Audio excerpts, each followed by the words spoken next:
A common question on the 750 in 2 weeks video was, what the hell, how'd you do that? Make a guide for that. Aside from having no life, all it took was a bit of strategy and taking advantage of everything available. And all this information is out there, but I don't mind sharing what I did for anyone also new or returning to the game after a break. I may very well be a fat-headed idiot who's still fairly new to the game, but I feel I know this area of it pretty well at this point. I'll do my best to efficiently summarize all the powerful gear sources currently in the game and some leveling strategy, as well as any other minor dailies and weeklies I think are worth doing. The worth doing part will vary depending on who you are, but I'll cover it all and you can decide for yourself. I've dumped everything in a list in the description if you only want that and don't need any video or explanation to go along with it, and there are also timestamps to skip around.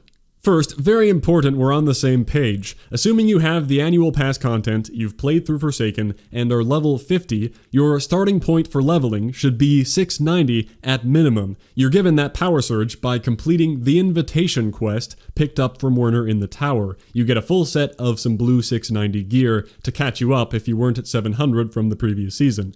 I mentioned I did that in the other video, but it sounded like some people still weren't aware of it, judging by some confused comments. If you're coming back to the game and you need that power surge, rush to do it right away, before bothering with any powerful gear so you aren't wasting it. And you gotta do it anyway to get going with the menagerie. So yes, I began at 10 light, level 1, and the first few days of my 2 weeks were spent playing through all the campaigns from scratch and getting to level 50, because I chose to not use my Forsaken character boost. Maybe that makes it a bit more legit. But of course my accomplishment isn't the same as people who have played for years. The power surge makes things much easier, that's why it's there, so that new and returning people don't have to spend months to catch up and play with friends. Getting from 690 to 750 quickly, even only using one character like I did, isn't that crazy. I was not pretending I broke some kind of record. Hitting 750 in a couple weeks doesn't even take anywhere near as much playtime as I had. Most of that was spent unlocking content from previous seasons and going for decent weapon rolls and pinnacles and exotics.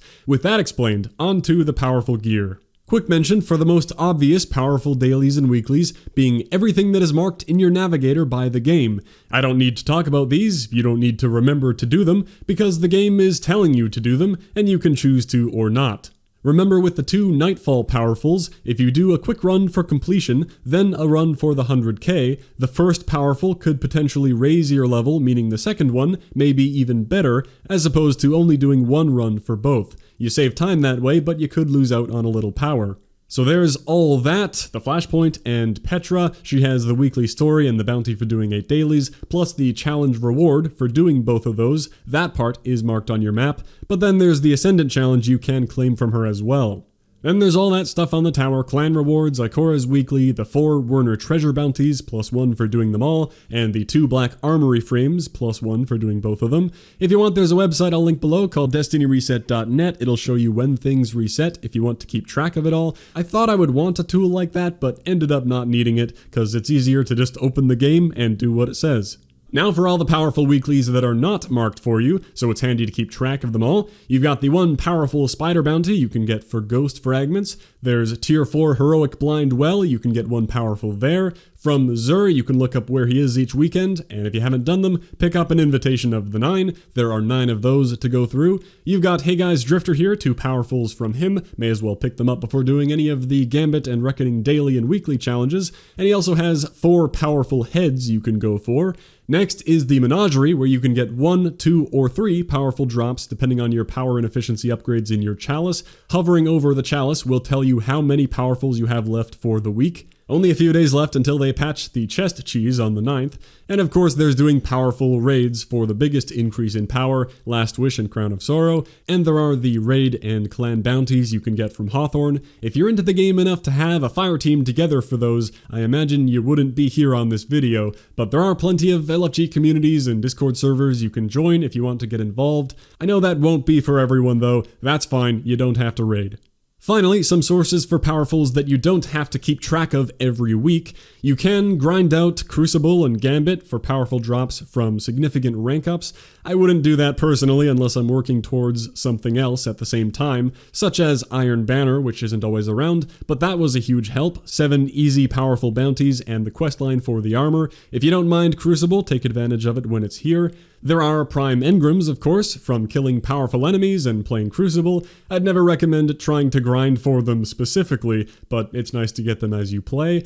Next, there is the rare chance of getting a rare powerful bounty when completing Black Armory daily bounties, but I don't think looking for that is worth your time unless you're doing these dailies anyway, or you happen to be going for Izanagi's Burden at the time, where you need that rare bounty. And lastly, I can't possibly know what everyone has already completed, but talk to everyone in the tower and see if they have any quests for you, like these 3 that comes from wearing the Season 4 gear that comes from Strikes, Crucible, and Gambit. Also any pinnacle weapons to go for, any in-season exotic quests you can do. May as well gather those up to be earned whenever you like. So let me know if I missed any powerful gear, and I'll add it onto the big list in the description.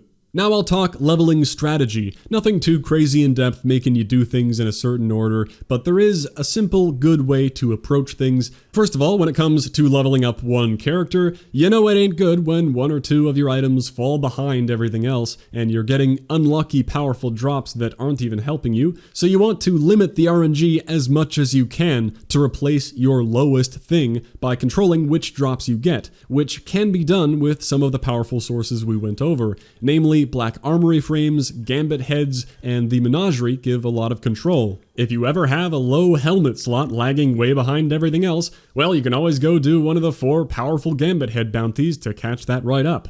If you need a certain weapon, head to the Black Armory. You can choose whichever type you need from these frames as I'm showing here. And when you do both frames, you know you'll get a guaranteed armor piece as well.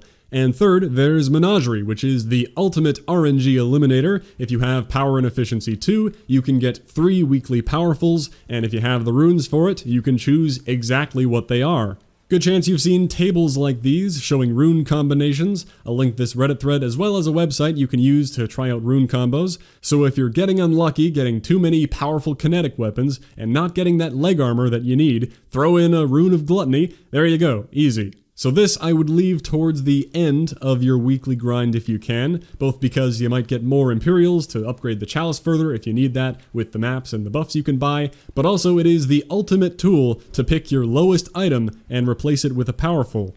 A few other mentions: whenever Lord Salad is back in town with his Iron Banner, not only the 7 bounties were helpful as I mentioned, but that armor questline was a great help, getting guaranteed armor pieces one after another that I could choose when to claim.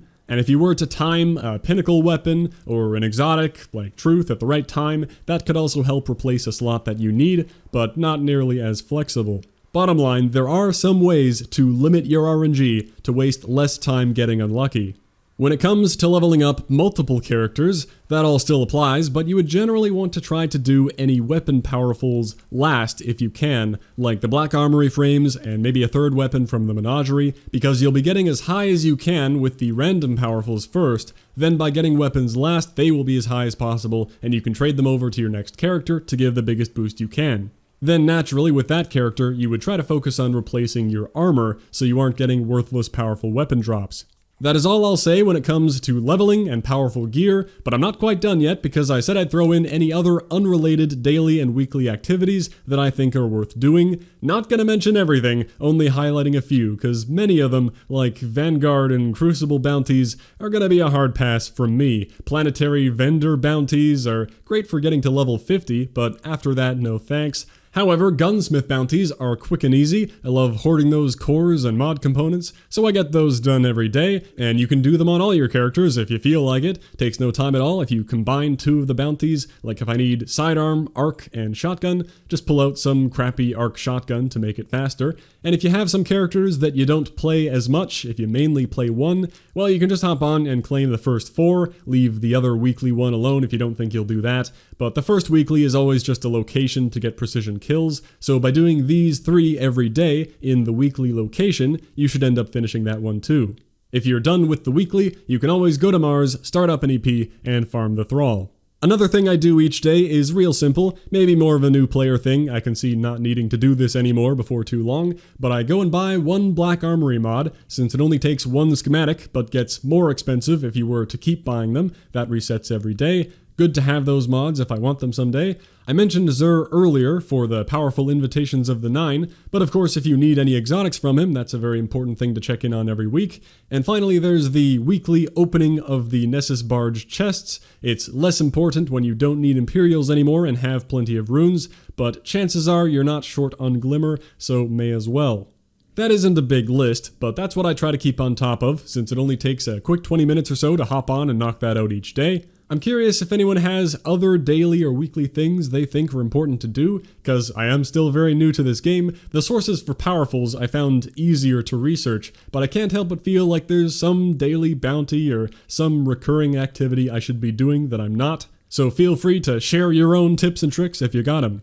That's all for this guide, not meant for veteran players, I know, but hopefully it answered some questions people had and shed some light on my Zero to Hero journey.